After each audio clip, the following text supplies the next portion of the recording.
broad, tightly buckled belt, his 2 white graduation badges, the University and Military Academy, shining bravely on his tunic.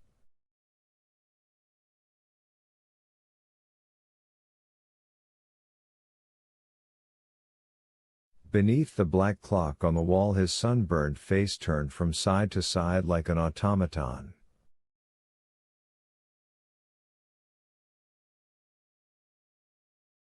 Although Thalberg was extremely cold, he smiled benevolently round at them all.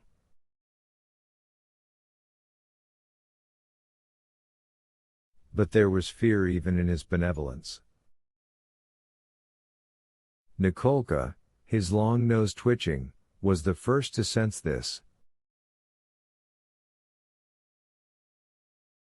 In a slow drawl, Thalberg gave an amusing description of how he had been in command of a train carrying money to the provinces, how it had been attacked by God knows who somewhere about 30 miles outside the city.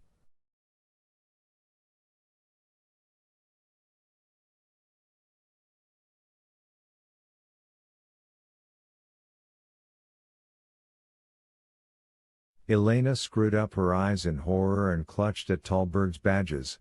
The brothers made suitable exclamations and Myshlayevsky snored on, dead to the world, showing 3 gold-capped teeth.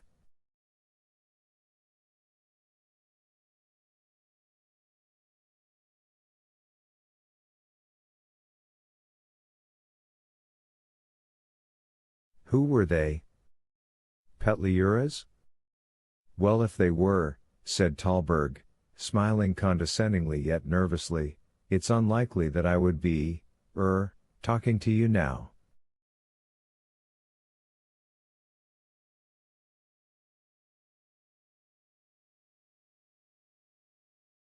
I don't know who they were. They may just have been a stray bunch of nationalists. They climbed all over the train, waving their rifles and shouting. Whose train is this? So I answered.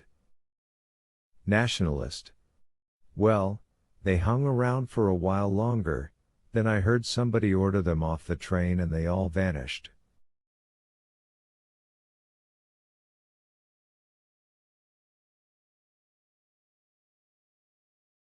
I suppose they were looking for officers. They probably thought the escort wasn't Ukrainian at all but manned by loyalist Russian officers. Thalberg nodded meaningfully towards the chevron on Nikolka's sleeve, glanced at his watch and added unexpectedly, Elena, I must have a word with you in our room.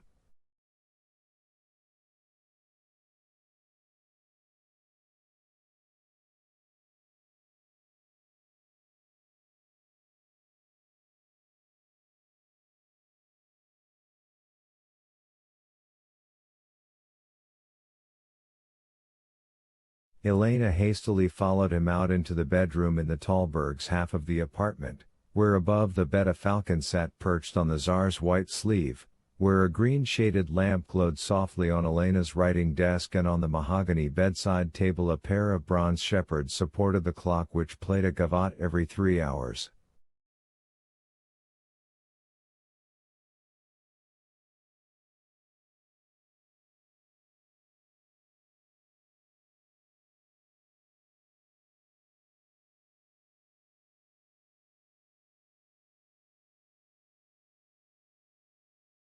With an incredible effort Nikolka succeeded in wakening Myshlayevsky, who staggered down the passage, twice crashing into doorways, and fell asleep again in the bath.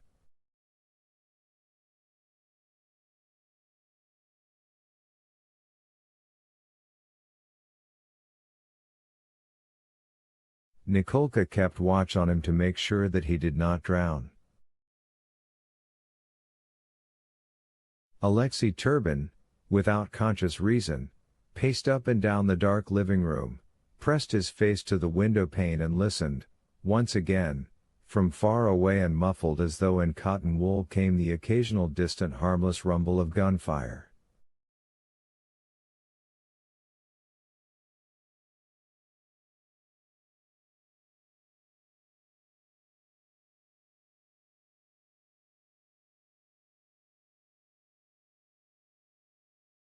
Elena, auburn-haired, had aged and grown uglier in a moment. Eyes reddened, her arms dangling at her side, she listened miserably to what Thalberg had to say.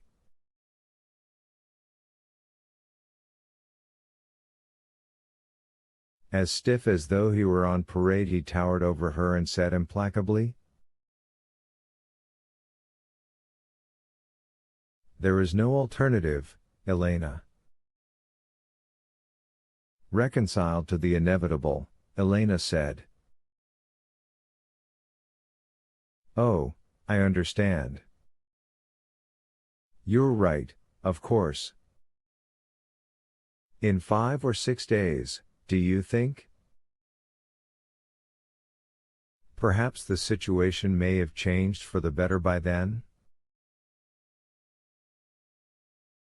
Here Thalberg found himself in difficulty. Even his patient, everlasting smile disappeared from his face.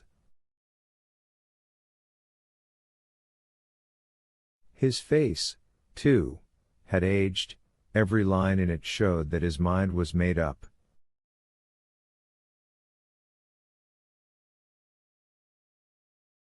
Elena's hope that they could leave together in 5 or 6 days was pathetically false and ill-founded.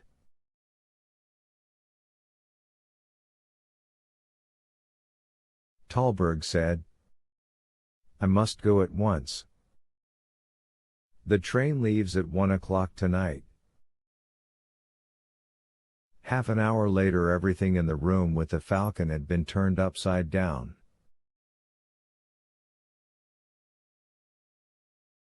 A trunk stood on the floor, its padded inner lid wide open. Elena, looking drawn and serious, wrinkles at the corners of her mouth, was silently packing the trunk with shirts, underclothes and towels.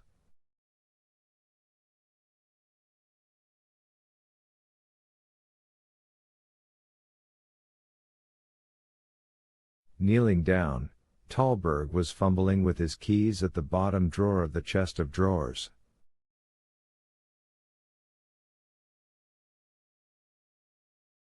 Soon the room had that desolate look that comes from the chaos of packing up to go away and, worse, from removing the shade from the lamp.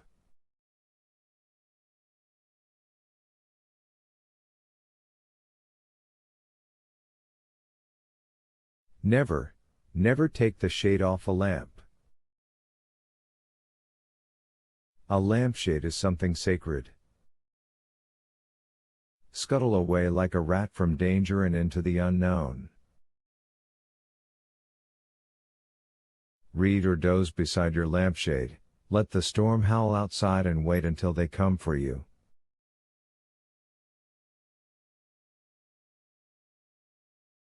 Thalberg was running away.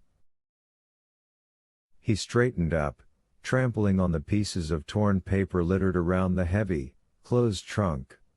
He was fully dressed in his long greatcoat, neat black fur cap with earmuffs and gray-blue hetmanite badge, his sword belted to his side.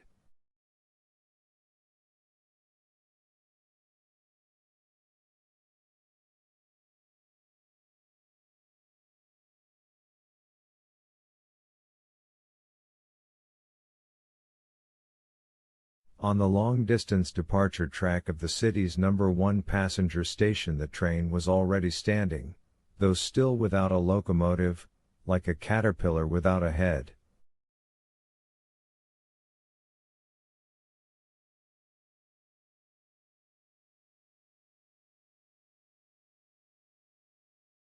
It was made up of 9 cars, all shining with blindingly white electric light, due to leave at 1 a.m. carrying General von Bussau and his headquarters staff to Germany.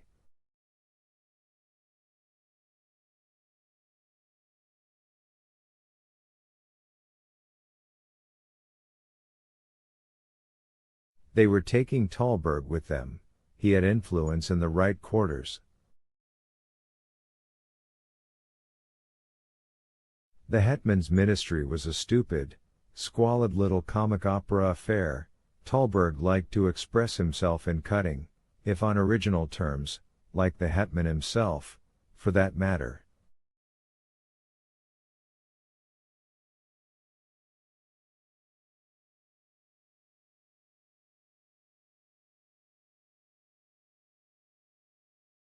All the more squalid because.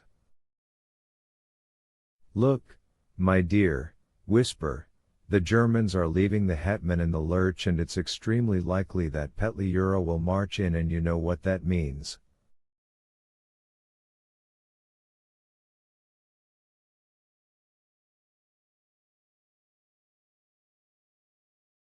Elena knew what that meant. Elena knew very well. In March 1917 Thalberg had been the first, you realize, to report to the military academy wearing a broad red armband.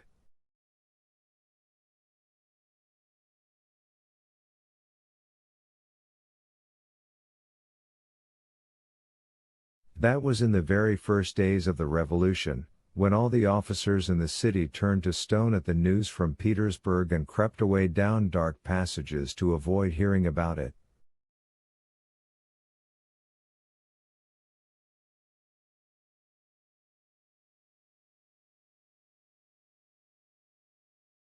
As a member of the Revolutionary Military Committee, it had been none other than Thalberg who had arrested the famous General Petrov,